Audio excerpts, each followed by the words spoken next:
Salomo mendirikan bait suci. Dan terjadilah pada tahun ke-480 sesudah orang Israel keluar dari tanah Mesir, pada tahun keempat sesudah Salomo menjadi raja atas Israel. Dalam bulan Ziu, yakni bulan yang kedua, maka Salomo mulai mendirikan rumah bagi Tuhan. Rumah yang didirikan Raja Salomo bagi Tuhan itu 60 hasta panjangnya dan 20 hasta lebarnya dan 30 hasta tingginya. Balai di sebelah depan ruang besar rumah itu 20 hasta panjangnya menurut lebar rumah itu, dan 10 hasta lebarnya ke sebelah depan rumah itu. Dibuatnya juga pada rumah itu jendela-jendela yang rapat bidainya. Pada dinding rumah itu sekelilingnya didirikannya kamar tambahan, sekeliling ruang besar dan ruang belakang, dan seluruhnya dibuatnya bertingkat-tingkat. Tingkat bawah 5 hasta lebarnya, yang tengah 6 hasta, dan yang ketiga 7 hasta. Sebab telah dibuatnya ceruk-ceruk pada rumah itu sekeliling sebelah luar, sehingga dinding rumah itu tidak usah dilubangi. Pada waktu rumah itu didirikan, dipakainya batu-batu yang telah disiapkan di penggalian, sehingga tidak kedengaran palu atau kapak atau sesuatu perkakas besi pun selama pembangunan rumah itu. Pintu tingkat bawah ada pada lambung kanan rumah itu, dan orang naik dengan tangga-tangga pilin ke tingkat tengah, dan dari tingkat tengah ke tingkat yang ketiga. Setelah ia selesai mendirikan rumah itu, dibuatnya langit-langit rumah itu dari bingkai dan pemapan dari kayu aras. Dan setelah itu ia mendirikan kamar tambahan itu pada rumah itu sekeliling, yakni setiap tingkat 5 hasta tingginya, maka rumah itu ditutupinya dengan kayu aras. Kemudian datanglah firman Tuhan kepada Salomo demikian, mengenai rumah yang sedang kau dirikan ini, jika engkau hidup menurut segala ketetapanku dan melakukan segala peraturanku dan tetap mengikuti segala perintahku dan tidak menyimpang daripadanya, maka aku akan menepati janjiku kepadamu yang telah kufirmankan kepada Daud ayahmu, yakni bahwa aku akan diam di tengah-tengah orang Israel dan tidak hendak meninggalkan umatku Israel. Setelah Salomo selesai mendirikan rumah itu, ia melapisi dinding rumah itu dari dalam dengan papan kayu aras, dari lantai sampai ke balok langit-langit dilapisinya dengan kayu aras. Tetapi lantai rumah itu dilapisinya dengan papan kayu sanobar. Kemudian disekatkannya 20 hasta bagian belakang rumah itu dengan papan kayu aras dari lantai sampai ke balok-balok. Lalu dibuatnya ruang itu menjadi ruang belakang, menjadi tempat maha kudus. Dan 40 hasta panjangnya ruang yang di depan ruang belakang itu, yakni ruang besar, kayu aras sebelah dalam rumah itu berukirkan buah labu dan bunga mengembang. Semuanya ditutupi kayu aras, tidak ada batu kelihatan. Demikianlah dilengkapinya ruang belakang di dalam rumah itu di sebelah dalam sekali, supaya di sana ditaruh tabut perjanjian Tuhan. Ruang belakang itu 20 hasta panjangnya dan 20 hasta lebarnya dan 20 hasta tingginya. Ia melapisinya dengan emas kertas. Lalu ia membuat mezbah dari kayu aras di depannya. Sesudah Salomo melapisi rumah itu dari dalam dengan emas kertas, direntangkannya tabir pada rantai-rantai emas yang di depan ruang belakang itu. Lalu ruang itu dilapisinya dengan emas. Seluruh rumah itu dilapisinya dengan emas, ya rumah itu seluruhnya. Juga seluruh mezbah yang di depan rumah belakang itu dilapisinya dengan emas. Selanjutnya di dalam ruang belakang itu dibuatnya 2 kerup dari kayu minyak, masing-masing 10 hasta tingginya. Sayap yang satu dari kerup itu 5 hasta panjangnya, dan sayap yang lain juga 5 hasta, sehingga dari ujung sayap yang satu sampai ke ujung sayap yang lain 10 hasta panjangnya. Juga kerup yang kedua adalah 10 hasta panjangnya, dan kedua kerup itu sama ukuran dan sama potongan badannya. Tinggi kerup yang satu 10 hasta, dan demikian juga kerup yang kedua. Maka ditaruhnyalah kerup-kerup itu di dalam tengah-tengah ruang yang di sebelah dalam sekali. Kerup-kerup itu mengembangkan sayapnya, sehingga kerup yang satu menyentuh dinding dengan sayapnya, dan kerup yang kedua menyentuh dinding yang lain. Sedang sayap-sayap yang arah ke tengah rumah itu bersentuhan ujungnya. dan kerup-kerup itu dilapisinya dengan emas. Dan pada segala dinding rumah itu berkeliling, ia mengukir gambar kerup, pohon korma, dan bunga mengembang, baik di ruang sebelah dalam maupun di ruang sebelah luar. Sebagai pintu masuk ke ruang belakang dibuatnyalah pintu dari kayu minyak, ambang dan tiangnya merupakan segi 5. Pada kedua daun pintu yang dari kayu minyak itu, ia mengukir gambar kerup, pohon korma, dan bunga mengembang. Kemudian dilapisinya dengan emas, juga pada kerup dan pada pohon korma itu disalutkannya emas. Demikian juga untuk pintu masuk ke ruangan besar itu, dibuatnya tiang-tiang dari kayu minyak yang merupakan segi 4, dan 2 pintu dari kayu sanobar. Kedua papan pintu dari pintu yang satu dapat dilipat, dan demikian juga kedua papan pintu yang lain. Lalu diukirnyalah padanya kerup, pohon korma, dan bunga mengembang. Kemudian dilapisinya pintu itu dengan emas pipi pada gambar ukiran itu. Ia mendirikan tembok pelataran dari 3 jajar batu pahat dan dari 1 jajar balok kayu aras. Dalam tahun yang keempat, dalam bulan Ziu, diletakkannya dasar rumah Tuhan. Dan dalam tahun yang ke-11, dalam bulan Bul, yaitu bulan ke-8, selesailah rumah itu dengan segala bagian-bagiannya dan sesuai dengan segala rancangannya. Jadi 7 tahun lamanya ia mendirikan rumah itu. Istana Salomo. Salomo mendirikan istananya sampai 13 tahun lamanya, barulah selesai seluruh istananya itu. Ia mendirikan gedung hutan Libanon, 100 hasta panjangnya dan 50 hasta lebarnya, dan 30 hasta tingginya. Disangga oleh 3 jajar tiang kayu aras dengan ganja kayu aras di atas tiang itu. Gedung itu ditutupi dari atas dengan langit-langit kayu aras. Di atas balok-balok melintang yang disangga oleh tiang-tiang itu, 45 jumlahnya, yakni 15 sejajar. Ada pula 3 jajar jendela berbidai, jendela berhadapan dengan jendela 3 kali. Dan semua pintu dan jendela segi 4 bangunannya, jendela berhadapan dengan jendela 3 kali. Ia membuat juga balai saka 50 hasta panjangnya dan 30 hasta lebarnya, dengan di sebelah depannya sebuah balai lagi yang bertiang dan bertangga di sebelah depannya. Dibuatnya juga balai singgasana, tempat ia memutuskan hukum, balai pengadilan yang ditutupi dengan kayu aras dari lantai sampai ke balok langit-langit, dan gedung kediamannya sendiri di pelataran yang lain. Lebih ke sebelah dalam lagi dari balai itu adalah sama buatannya, dan bagi anak Firaun yang diambil Salomo menjadi istrinya, dibuatnya juga sebuah gedung sama dengan balai itu. Tembok dari semuanya ini dibuat dari batu yang mahal-mahal, yang sesuai dengan ukuran batu pahat 3 gaji, dengan gergaji dari sebelah dalam dan dari sebelah luar, dari dasar sampai ke atas, dan juga dari tembok luar sampai ke tembok pelataran besar. Bahkan dasar gedung-gedung itu dari batu yang mahal-mahal, batu yang besar-besar, batu yang 10 hasta, dan batu yang 8 hasta. Di bagian atas dasar batu yang mahal-mahal berukuran batu pahat dan kayu aras juga. Sekeliling pelataran besar ada tembok dari 3 jajar batu pahat dan 1 jajar balok kayu aras. Demikian juga sekeliling pelataran dalam rumah Tuhan dan balainya. Benda-benda logam bait suci. Kemudian Raja Salomo menyuruh orang menjemput Hiram dari Tirus. Dia adalah anak seorang janda dari suku Naftali, sehingga ayahnya orang Tirus tukang tembaga. Ia penuh dengan keahlian, pengertian, dan pengetahuan untuk melakukan segala pekerjaan tembaga. Ia datang kepada Raja Salomo lalu melakukan segala pekerjaan itu bagi raja. Ia membentuk 2 tiang tembaga, tinggi tiang yang satu 18 hasta dan dapat dililit oleh tali yang 12 hasta panjangnya. Tiang yang kedua demikian juga. Dibuatnya juga 2 ganja untuk ditaruh di kepala tiang-tiang itu dari tembaga tuangan. Tinggi ganja yang satu 5 hasta dan tinggi ganja yang kedua 5 hasta. Dibuatnya pula 2 jala-jala untuk ganja yang ada di kepala tiang itu. Jala-jala itu semacam kawat berpilin, semacam untayan rantai. 1 jala-jala untuk gajah yang satu dan 1 jala-jala untuk gajah yang kedua.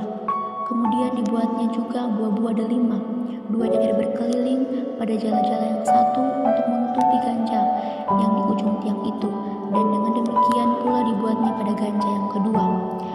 ganja yang di kepala tiang dekat balai depan itu berbentuk bunga bakung tingginya 4 hasta, yakni ganja-ganja yang di atas kedua tiang itu di sebelah atas sekali lewat jala-jala yang meliti perut ganja itu, dan buah-buah delima ada 200 berjajar berkeliling pada ganja yang satu, demikian juga pada yang kedua.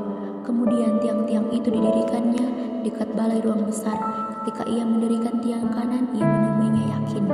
Ketika ia mendirikan tiang kiri, ia menamainya Boas. Dan setelah bentukan bunga bakung itu ditaruh di kepala tiang-tiang itu, maka siaplah pekerjaan membuat tiang-tiang itu. Kemudian dibuatnya laut, tuangan yang 10 hasta dari tepi ke tepi, bundar keliling 5 hasta tingginya, dan yang dapat dililit berkeliling oleh tali yang 30 hasta panjangnya. Dan di bawah tepinya ada sebuah gambar 2 labu yang mengelilinginya sama sekali, 10 dalam sehasta merangkum laut itu berkeliling. Labu itu 2 jajar dituang setuangan dengan bejana itu. Laut itu menumpang di atas 12 lembu, 3 menghadap ke utara dan 3 menghadap ke barat, 3 menghadap ke selatan dan 3 menghadap ke timur. Laut itu menumpang di atasnya, sedang segala buntut lembu itu menuju ke dalam. Tebal laut itu setapak tangan dan tepinya serupa tepi piala, seperti bunga bakung yang berkembang. Laut itu dapat membuat 2000 bat air. Selanjutnya dibuatnya 10 kereta penumpang dari tembaga, 1 kereta 4 hasta panjangnya, 4 hasta lebarnya, dan 3 hasta tingginya. Beginilah bentuk kereta penumpang itu, ada papan penutupnya, dan papan itu diapit oleh bingkai, dan pada papan penutup yang diapit oleh bingkai itu ada singa, lembu, dan keruk.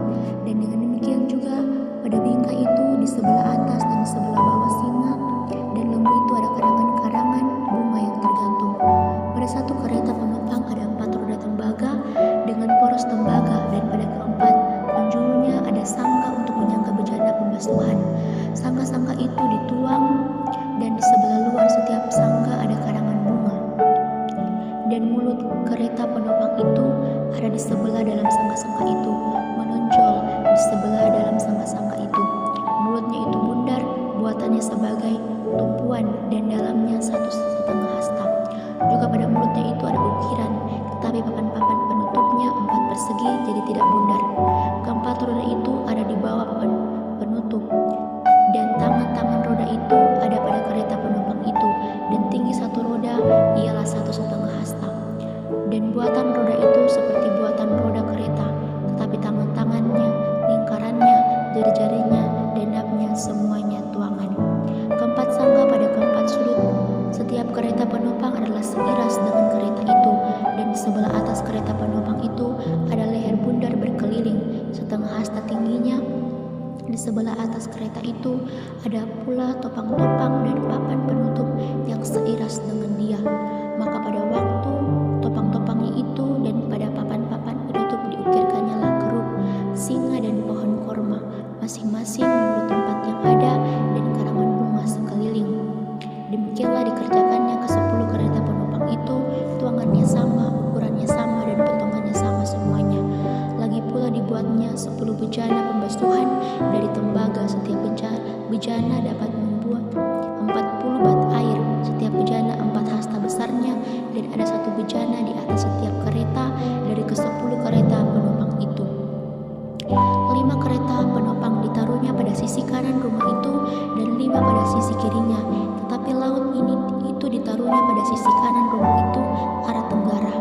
Dan Hiram membuat juga kuali-kuali, penyodok-penyodok, dan bokor-bokor penyiraman. Demikianlah Hiram menyelesaikan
juga segala perlengkapan yang ada di rumah Tuhan, yakni mezbah emas dan meja emas tempat menaruh roti sajian. Kandil-kandil dari emas murni, 5 di sebelah kanan dan 5 di sebelah kiri. Di depan ruang belakang, kembang-kembangnya, lampu-lampunya, dan sepit-sepitnya dari emas. Pasu-pasunya, pisau-pisaunya, bokor-bokor penyiramannya, cawan-cawannya, dan perbaraan dari emas murni. Engsel-engsel untuk pintu ruang dalam, yakni tempat Maha Kudus, dan engsel-engsel untuk pintu ruang besar bait suci dari emas. Maka genaplah segala pekerjaan yang dilakukan Salomo di rumah Tuhan itu. Kemudian Salomo memasukkan barang-barang kudus Daud, ayahnya, dan menaruh perak, emas, dan barang-barang itu dalam perbendaharaan rumah Tuhan. Pentabisan bait suci. Tabut perjanjian dipindahkan dan kemuliaan Tuhan memenuhi bait suci. Pada waktu itu Raja Salomo menyuruh para tua-tua Israel dan semua kepala suku, yakni para pemimpin puak orang Israel, berkumpul di hadapannya di Yerusalem untuk mengangkut tabut perjanjian Tuhan dari kota Daud, yaitu Sion. Maka pada hari raya di bulan Etanim, yakni bulan ke-7, berkumpullah di hadapannya Raja Salomo semua orang Israel. Setelah semua tua-tua Israel datang, maka imam-imam mengangkat tabut itu. Mereka mengangkut tabut Tuhan dan kemah pertemuan dan segala barang kudus yang ada dalam kemah itu. Semuanya itu diangkut oleh imam-imam dan orang-orang Lewi. Tetapi Raja Salomo dan segenap umat Israel yang sudah berkumpul di hadapannya berdiri bersama-sama dengan dia di depan tabut itu dan mempersembahkan kambing domba dan lembu sapi yang tidak terhitung dan tidak terbilang banyaknya. Kemudian imam-imam membawa tabut perjanjian Tuhan itu ke tempatnya di ruang belakang rumah itu, di tempat Maha Kudus, tempat di bawah sayap kerub-kerub. Sebab kerub-kerub itu mengembangkan kedua sayapnya di atas tempat tabut itu, sehingga kerub-kerub itu menudungi tabut serta kayu-kayu pengusungnya dari atas. Kayu-kayu pengusung itu demikian panjangnya sehingga ujungnya kelihatan dari tempat kudus yang di depan ruang belakang itu, tetapi tidak kelihatan dari luar. Dan disitulah tempatnya sampai hari ini.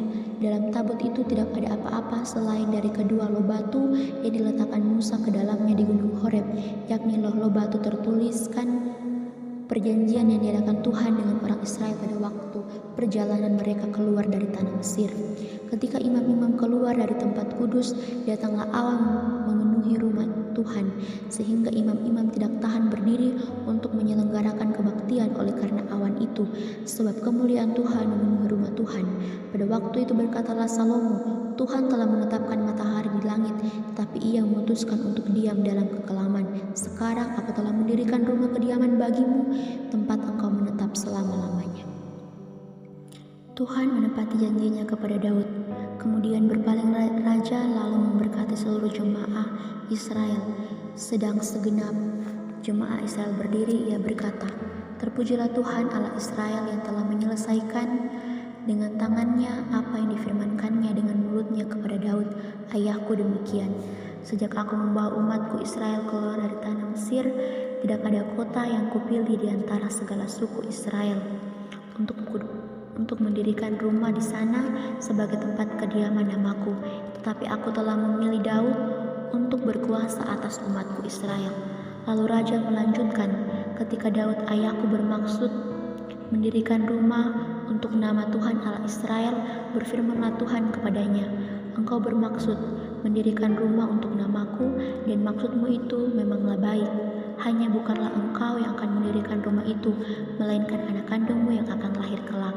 Dialah yang akan mendirikan rumah itu untuk namaku. Jadi Tuhan telah menepati janji yang telah diucapkannya. Aku telah bangkit menggantikan Daud ayahku dan telah duduk di atas tahta kerajaan Israel, seperti yang difirmankan Tuhan. Aku telah mendirikan rumah ini untuk nama Tuhan Allah Israel dan telah menyediakan di sana tempat untuk tabut yang memuat perjanjian yang telah diadakan Tuhan dengan nenek moyang kita. Penghasilan Salomo dan kekayaannya. Adapun emas yang dibawa kepada Salomo dalam 1 tahun ialah seberat 666 talenta. belum terhitung yang didapat dari saudagar-saudagar dan dari pedagang-pedagang dan dari semua raja Arab dan bupati-bupati di negeri itu. Raja Salomo membuat 200 perisai besar dan emas. Tempaan 600 shikal emas dipakainya untuk setiap perisai besar. Ia membuat juga 300 perisai kecil dari emas. Tempaan 3 mina dipakainya untuk setiap perisai kecil. Lalu raja menaruh semuanya itu di dalam gedung hutan Libanon.